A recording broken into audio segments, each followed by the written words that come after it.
యెహోషువ గ్రంథం 3వ అధ్యాయము మొదటి వచనం నుండి చివరి వరకు చదువుకుందాం. లేఖన భాగంలో మనం మునుపు ఎన్నడూ చూడని రీతిలో ఈ అధ్యాయాన్ని మనం ఈరోజు ధ్యానించబోతా ఉన్నాం. హల్లెలూయా, హల్లెలూయా. కాబట్టి జాగ్రత్తగా వినండి.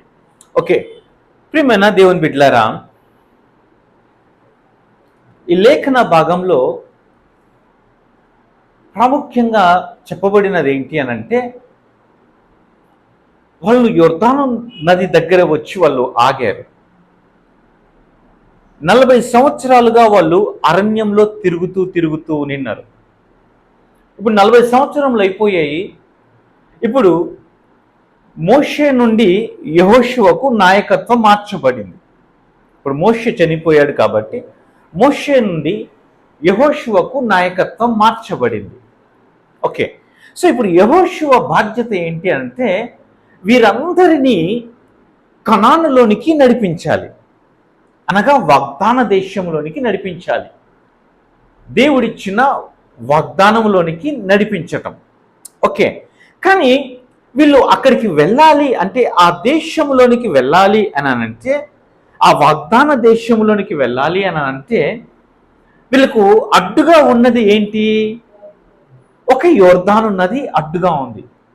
అది కోత కోసే కాలం అంట, అవునా? అది అంటే ఆ టైంలో నది చాలా విపరీతమైన ఫోర్స్తో ప్రవహిస్తూ ఉంటుంది. ఊరికే మామూలుగా కాదు ప్రవహించేది, చాలా వేగంగా చాలా ఫోర్స్తో నది ప్రవహిస్తూ ఉంటుంది. అలాంటి టైంలో వీళ్ళు దాటాల్సి వస్తూ ఉంది. బహుశా ఒకవేళ నీళ్ళు తక్కువగా ఉంటే ఏమో సరే నిదానంగా ఎలాగోలా దాటేసేయచ్చు అనుకోవచ్చాము. కానీ అంటారు కదా, పోటు మీద ఉందిరా నది, పోటు మీద ఉంది అని అంటే, గోదావరి నది పోటు మీద ఉంది అని అంటారు, కృష్ణా నది పోటు మీద ఉంది అని అంటారు. అంటే అర్థం ఏంటి? విపరీతంగా నీళ్లు వస్తూ ఉంటాయి అన్నమాట పైనుండి కిందికి. ఇది సముద్రం కాదు. దేవుడు మోషే ఉన్నప్పుడు ఒక అద్భుతం చేసాడు. ఏం చేసాడు అని అంటే, సముద్రంలో పాయలు చేసాడు. అంటే సముద్రం అంటే నిలబడినటువంటి నీళ్ళు అవి, అవునా? కానీ ఇక్కడ యెహోషువ పాయలు చేస్తున్నది ఏంటి అని అంటే, సముద్రంను కాదు, ఒక పారే నీళ్లను ఆపేస్తా ఉన్నాడు. హల్లెలూయా, హల్లెలూయా. చూడండి ప్రియమైన దేవుని బిడ్డలారా, మోషే సముద్రమును పాయలు చేసినప్పుడు దేవుడు ఏమన్నాడు మోషేతో? మోషే, నీ చేతిలో ఉన్న కర్రను తీసుకొని ఆ సముద్రము వైపు చూపించు అన్నాడు, అవునా? ఆ మోషే చేతిలో ఉన్నటువంటి ఆ దేవుని కర్రను తీసుకొని ఆ సముద్రానికి చూపించినప్పుడు ఎర్ర సముద్రం పాయలైంది, అవునా? మోషే కాలంలో ఆ కర్రను చూపించినప్పుడు ఎర్ర సముద్రం పాయలైంది. కానీ ఇక్కడ యెహోషువ దగ్గర ఆ కర్ర లేదు. మీకు అర్థమవుతుందా? 40 సంవత్సరములు మోషే చేసినటువంటి ఆ అద్భుత కార్యములు, ఆ కర్ర ద్వారా చేసిన కార్యములు, ఇప్పుడు యెహోషువ దగ్గర కర్ర లేదు. మరి ఏముంది యెహోషువ దగ్గర? మరి ఈ యొర్దాను నదిని ఏ విధముగా యెహోషువ ఎదుట పాయలు చేయబడింది అని అంటే, దేవుడు ఒక మాట చెప్తా ఉన్నాడు. ఏమంటున్నాడు అని అంటే, యెహోషువ, ఈ రోజున మీరు ఈ యొర్దాను నదిని మీరు దాటబోతున్నారు కదా, మీరు ఏం చేయాలో తెలుసా? మీరందరూ ఈ అరణ్యంలోనికి వెళ్ళిపోయేసేసి, అందరు ఉన్నారు కదా, ఇశ్రాయేలీయులు అందరు ఉన్నారు కదా, మీరందరూ వెళ్ళిపోయేసేసి మంచి మంచి చెట్లను నరికి ఆ చెట్లను తీసుకొని వచ్చి మంచి మంచి పడవలను తయారు చేసుకోండి. ప్రతి కుటుంబానికి ఒక పడవను తయారు చేసుకోండి.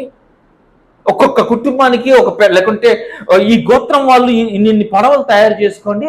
ఈరోజు మనం ఈ నదిని దాటబోతా ఉన్నాం అంటే, ప్రభువా మరి పోటు మీద ఉంది కదా ప్రభువా నది అని అంటే, ఏం పర్వాలేదు, తెడ్లేద్దాం, మనము మంచి దృఢమైన పడవలను తయారు చేయండి, వాటికి మంచి తెడ్లు అవసరమైతే బాష్ మోటార్లు పెడదాం మనము వాటికి వెనకల.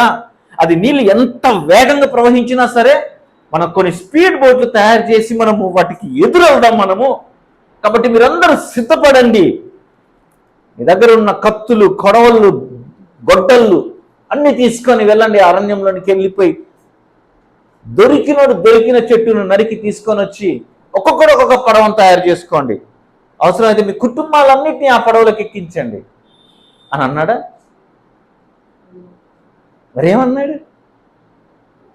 యాజకులు ఆ మందస్సమును మీ వారి భుజముల మీద మోసుకొని వెళ్ళి ఆ యాజకుల యొక్క అరిపాదములు ఆ యోర్దాను నది అంచులు తాకగానే యోర్దాను నది ప్రవహిస్తున్న యోర్దాను నది ఎక్కడ నుండి?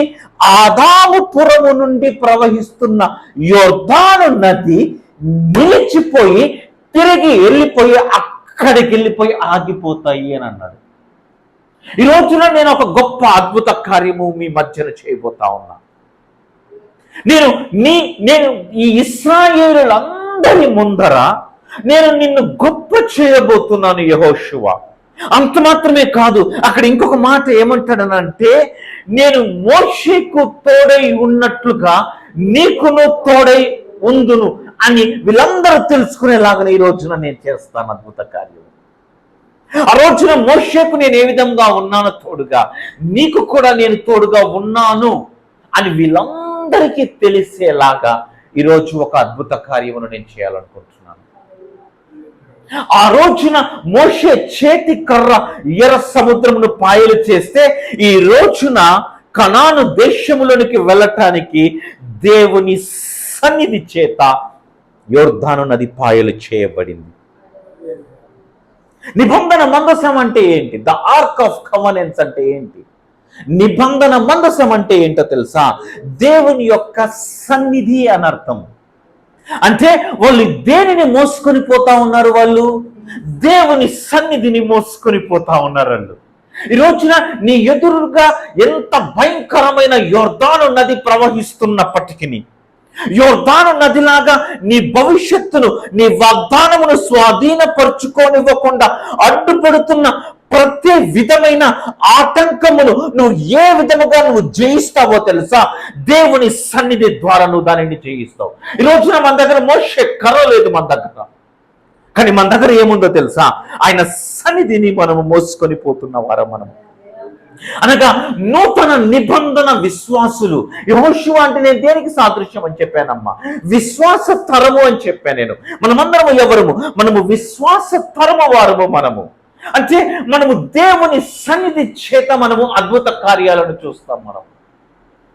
మన జీవితంలో మనల్ని ముందుకు వెళ్ళనివ్వకుండా, మనల్ని జీవితంలో పైకి వెళ్ళనివ్వకుండా, లేదంటే దేవుడు మనకిచ్చిన మాటని మనము స్వాధీనపరుచుకోలేకుండా, దేవుని వాగ్దానమును స్వాధీనపరుచుకోనివ్వకుండా, దేవుని ఆశీర్వాదమును అనుభవించకుండా చేస్తూ నీ జీవితంలో అడ్డుపడే ప్రతి ఒక్క ఆటంకము అది నీ ఎదురుగా భయంకరంగా ప్రవహిస్తున్నప్పటికీ, అది నీ ఎదురుగా భయంకరంగా పైనుండి ప్రవాహముతో ప్రవహిస్తున్నప్పటికీ, నిన్ను అడ్డుకిస్తున్నప్పటికీ, దేవుడు ఏమన్నాడంటే దానిని చూడకుండా ఆ యోర్దాను నది ఎంత వేగంగా ప్రవహిస్తుందో దాని వైపు చూడకుండా ఆ ప్రవహిస్తున్న యోర్దాను నదిలోకి వెళ్ళిపోవడము.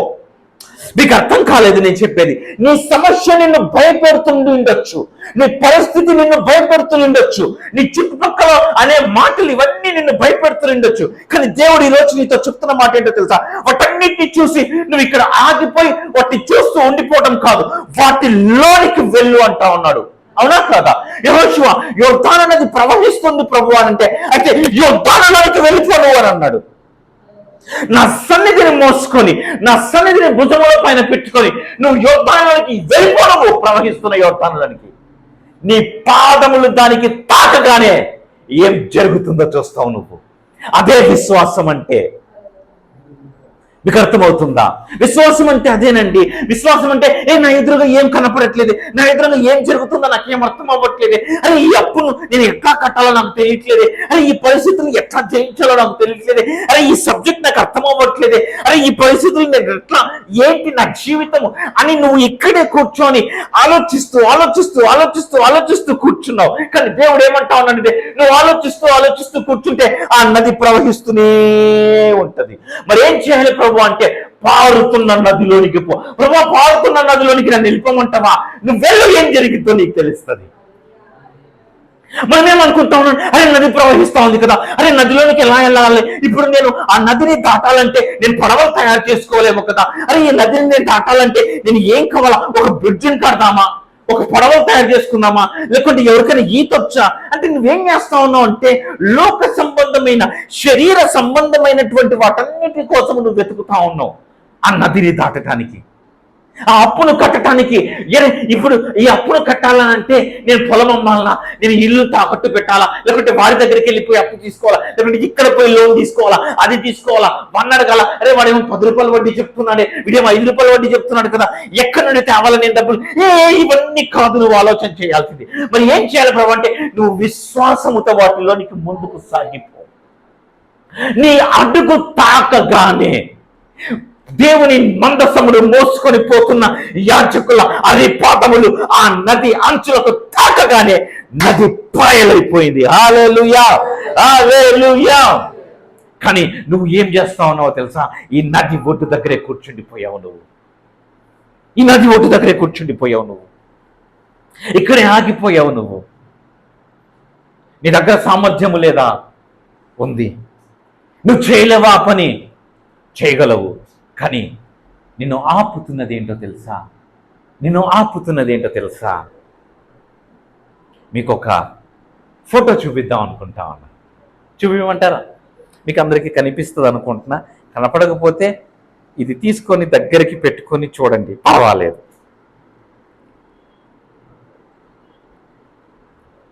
యా, కనిపిస్తుందా మీకు? అందరికీ చూపిస్తా, బాగా చూడండి. మిమ్మల్ని అడుగుతా, ప్రశ్నలు అడుగుతా. చూసారా? ఏంటిది అది? పైన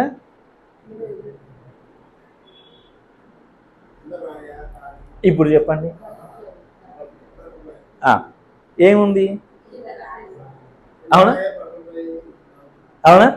ఇప్పుడు ఆ సీతాకోక చిలుక ఎగరగలదా?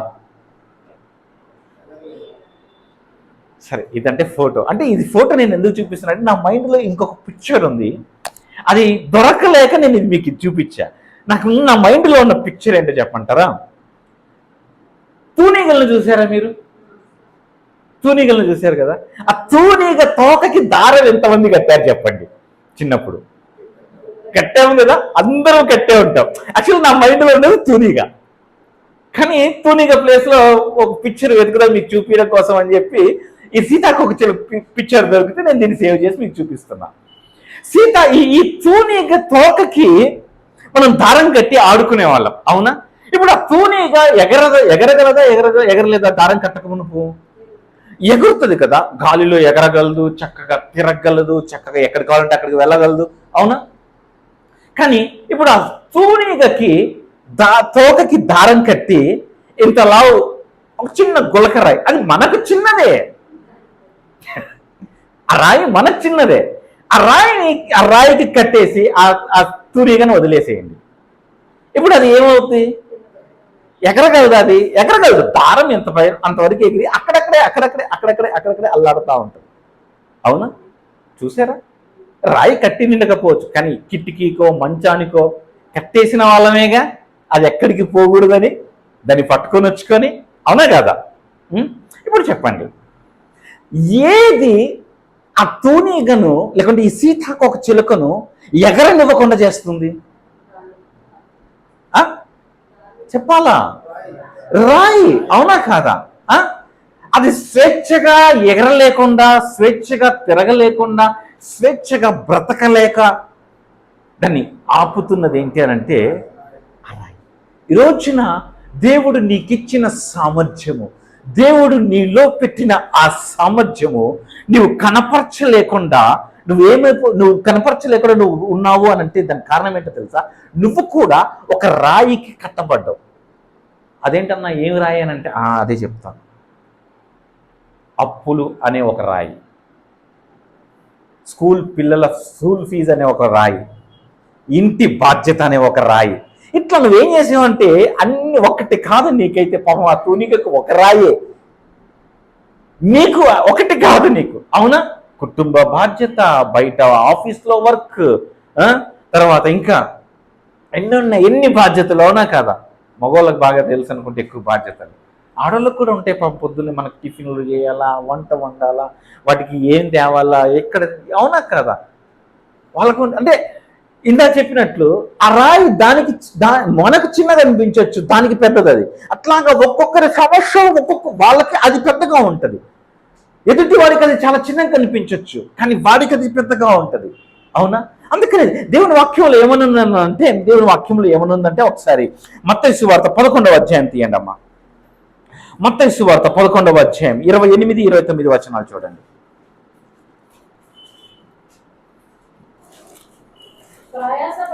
ప్రయాసపడి భారము మోసుకొనుచున్న సమస్త జనులారా, హల్లెలూయా. ఏమంటా ఉన్నాడు? ప్రయాసపడి భారమును ఇప్పుడు చెప్పండి, మీరు భారమును మోస్తున్నారా లేదా? మోస్తున్నావా లేదా అండి? కుటుంబ భారంను మోస్తున్నాం కదా. అంటారు కదండి, లోకంలో ఒక సామెత కూడా ఉంది కదా, సముద్రాన్నైనా ఈదొచ్చు కానీ. చాలా మంది కుర్రాళ్ళు ఫోన్లు చేసి అడుగుతుంటారు, అన్న పెళ్లి కోసం ప్రార్థన చేయండి అన్నారు. సంసారాన్ని కానీ కానీ ఏమంటా ఉన్నాడు? చదవమ్మ తర్వాత. సమస్త జనులారా నా యొద్దకు రండి, నేను మీకు విశ్రాంతిని కలుగజేతును. నేను సాత్వికుడను, దీన మనస్సు గలవాడను కనుక మీ మీద నా కాడి. అదేంటి ప్రభువా, ఇప్పటికే చాలా భారాలుంటే మళ్ళీ నా కాడి కూడా ఎత్తుకోవాలంటున్నావు అని అంటే దాని అర్థం అదే. ఇక్కడ ఈ ఇశ్రాయేలుల ఎదుట భయంకరంగా పోటు మీద ఉన్న యోర్దాను నది ప్రవహిస్తా ఉంది. అసలే 40 సంవత్సరాల నుండి వాళ్ళు అరణ్యంలో తిరుగుతూ ఉన్నారు, అవునా? అవి కాదనక ఇప్పుడు వాగ్దాన దేశంలోనికి వెళ్ళాలి అని అంటే దాన్ని దాటాలి. ఇప్పుడు ఏంటి పరిస్థితి? ముందేమో ఇన్ని సవాళ్ళు ఉన్నాయి, కానీ దేవుడు ఏమంటా ఉన్నాడో తెలుసా? ఇక్కడ ఏమన్నాడు? నా కాడి ఎత్తుకొని నా ఎత్త నేర్చుకుని ఏలయనగా, ఇది అండర్లైన్ చేసుకోండి, నా కాడి సులువుగాను నా భారము తేలిక. నా కాడి సులువు, నా భారము తేలిక అంటే దాని అర్థం ఏంటో తెలుసా? ఈ యాజకులు ఏ విధముగా అయితే ఆ నిబంధన మందసమును వాళ్ళ భుజముల మీద మోసారో, ఈ రోజున నువ్వు దేవుని సన్నిధిని నువ్వు మోస్తే నీ భారాలన్నీ పోతాయి. నువ్వు అన్ని భారాలను నెత్తి మీద వేసేసుకొని నువ్వు తిరుగుతా ఉన్నావు, కానీ దేవుడు ఏమంటున్నాడంటే ఆ భారాలు కాదు, నా భారం తీసుకో, నా కాడి సులువు, నా భారము తేలిక. అదేంటో తెలుసా? దేవుని సన్నిధి. అంటే నువ్వు దేవుని సన్నిధిని గనుక నువ్వు ధరించి, లేదా దేవుని సన్నిధిని నీ భుజముల మీద పెట్టుకొని నువ్వు వెళ్తే, అది ఎంత పెద్ద యోర్దానైనా సరే అది పాయలవ్వాల్సిందే నీ ఎదురుగా. నీ సమస్య ఎంత పెద్దగా ఉండొచ్చు, నీవు దేవుని సన్నిధిని మోసుకొని పోయేవాడివైతే నీ పాదముల అంచులు దానికి తాకగానే అది పాయలైపోతుంది. అది విరగొట్టబడాలా. కానీ అది విరగొట్టబడాలంటే నువ్వు దేవుని సన్నిధిని మొయ్యాలి. కానీ మనం చేస్తున్నది ఏంటో తెలుసా? మనం దేవుని సన్నిధిని మొయ్యట్లేదు. మనం ఈ లోకంలో ఉన్నవన్నీ మనకే కావాలా, ఈ లోకంలో ఉన్నవన్నీ మనకే కావాలా.